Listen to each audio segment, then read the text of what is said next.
Ташиев баштаган топ тажик тарап менен чек ара боюнча сүйлөшүүлөрдү жүргүзүүдө.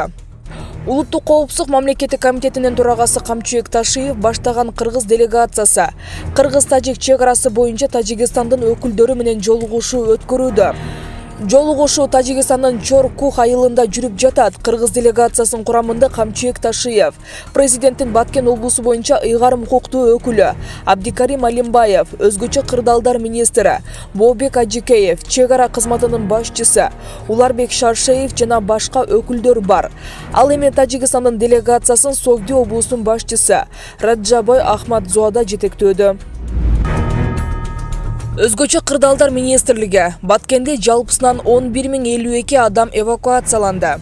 Баткенде кыргыз-тажик чек арасындагы чырдан улам болжол менен 11.052 адам эвакуацияланды. Бул тууралуу өзгөчө кырдаалдар министрлигинин маалымат кызматы кабарлады.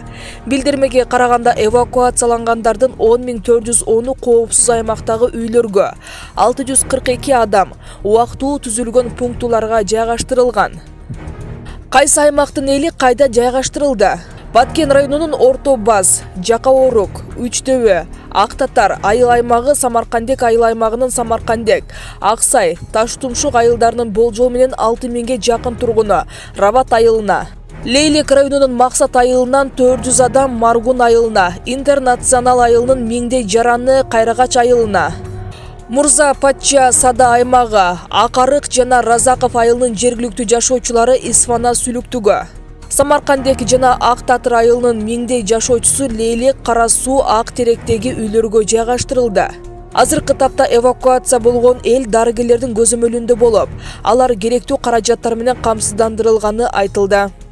КМКнын төрагасы Камчыбек Ташиев Баткенге барды. Анда журналисттерге кыскача кайрылуу жасап, айрым суроолоруна жооп берди. Анда президент Садыр Жапаров абалды көзөмөлдөп жатканын, кыргыз аскерлеринин жана кыргыз жарандарынын арасында жоготуулар жок экенин айтты. Президент акыркы убакка чейин түз байланышта абалды көзөмөлдөп турат. Кечээки болгон окуялар боюнча коомчулукка маалымат берип кетсек, жарандардын арасында аскер кызматкерлеринин арасында жоготуу болгон жок. Жеңил жаракат алгандардын негизинде 11 аскер кызматкери жаракат алды. Алар азыр ооруканада, деди УКМК төрагасы. Ошондой эле журналисттин тажик тарап эл аралык келишимдери бузганы боюнча эл аралык уюмдарга кайрылуулар болобу деген суроосуна атайын комиссиянын корутундусуна жараша чечим кабыл алынарын айткан. Бул боюнча атайын комиссия түзүлөт, ал бардыгын териштирип чыгат, деди Ташиев. Бүгүн саат 8:00-гө карата кыргыз-тажик мамлекеттик чек ара аймагындагы Самаркандек 4 көчө, Көкташ, Дахма көчө бою жана головной аймактарында кырдаал туруктуу деп мүнөздөлөт. Бул тууралуу УКМКнын чек ара кызматы кабарлады.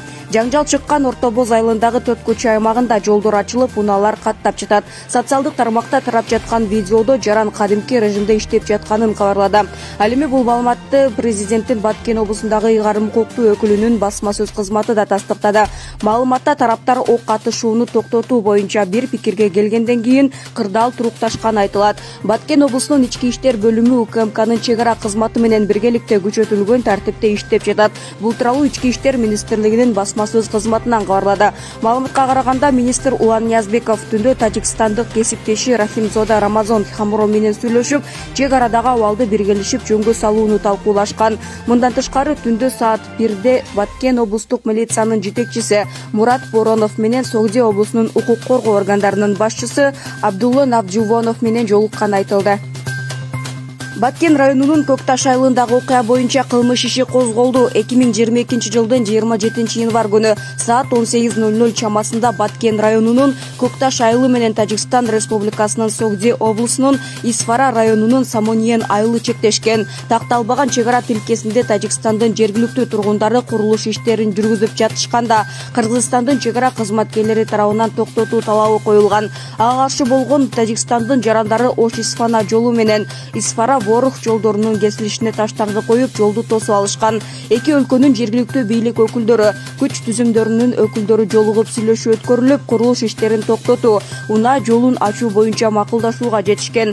Бирок саат 19:30 чамасында эл аралык келишимдерди бузуу менен улуттук кастыкты көздөп куралдуу агрессияны пландап, агрессивдүү согушту көрсөтүү максатында жөнөкөй жарандар жашап жаткан Баткен районунун Көкташ айылынын Чырдөбө, Кум Мазар, Дахма участкаларына Орто Боз айылынын районунун 4 көчө участкасына жана Көкташ айылындагы Ички иштер министрлигинин ички аскерлеринин 707 аскер бөлүгүнүн имаратына Тажикстандын чек ара кызматынын аскер кызматкерлери оор оок атуучу куралдарды колдонуу менен кол салышкан. Натыйжада жергиликтүү тургундардын турак жайлары 707 аскер бөлүгүнүн имараты жабыркап, аскер кызматкерлерине жана бир жаранга ок тийип, денелеринен алган жараатынан улам Баткен биргелешкен ооруканасына жеткирилген.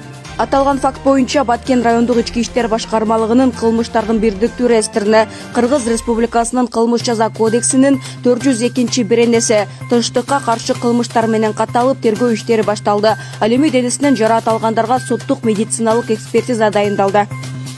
Ысык көлдө жогорку кызматта иштерин айтып, алдамчылык жолу менен акча алып жаткан аял кармалды. Бул тууралуу Ысык көл облустук ички иштер башкармалыгынын маалымат кызматы кабарлады. Билдирмеге караганда, райондук ички иштер башкармалыгына Бишкек шаарынын тургуну Майрам аттуу аялга мыйзам чегинде чара көрүүнү суранып, арыз менен кайрылган. Анын айтымында, январь айынын башында белгисиз келин өзүн президенттин администрациясынын кызматкери катары тааныштырып, Көмтөр ишканасына ишке орноштурууга жардам көрсөтөрүн убадалаган.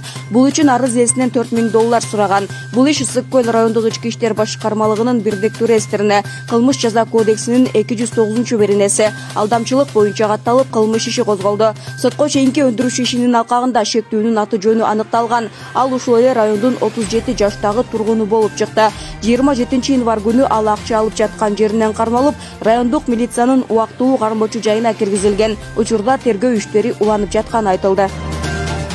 Кечээки болгон окуялардан кийин штаб түзүлгөн. Штабта азыр бул жерде бардык мекемелердин, ведомстволордун, айрыкча күч структуралардын бардык представителери бар. Алар менен азыр совещание өткүзөбүз. Буквально сааты 11-де. Саат 11-де дагы бир сааттан кийин биздин тажик тарап менен жолугушуубуз болот. Ошол жолугушууда көптөгөн маселелер чечилет. Бул окуялар бардыгы түнү менен урматтуу президентибиз Садыр Кожоевичтин көзөмөлүндө болду. Президент азыркы убакытка чейин түз байланышта биз менен өзү учуу маселелердин бардыгын контролдоп турат. Андан сырткары кечээки болгон окуялар боюнча коомчулукка маалымат берип кетсек, тилекке жараша бүгүнкү күндө биздин граждандык адамдардын арасында, аскер кызматкерлердин арасында эч кандай жоготуулар болгон жок. Жеңил жаракат алуулардын негизинде 11 аскер кызматкери жаракат алды. Алар азыр больницада жатышат, каралып атышат. Ал эми көчүп келген адамдардын бардыгы, үйлөрүнөн көчүрүлүп келген адамдардын бардыгы МЧС тарабынан, жергиликтүү бийлик органдары тарабынан бардык нерсе камсыз болунган. Ал маселелердин бардыгын бүгүн комиссия түзүлөт. Комиссия ошолордун баарын карап чыгат. Азыркы мезгилде президентибиздин тапшырмасы негизинде комиссия түзүлгөн. Ошол комиссиялар азыр бардыгын текшерип чыгат. Азыркы күндө абал мындай относительно турукташты деп айтсак болот. 4 көчөдө совместное патрулирование милиции органов внутренних дел находится. Кроме того, бардык күч структураларын, алардын жеке состав, жана воен техника жана башкалардын бардыгын саат 11-деги жолугушуудан кийин чечебиз.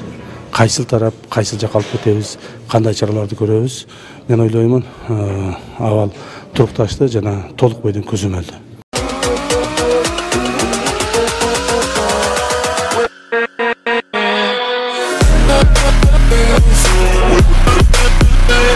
Yeah.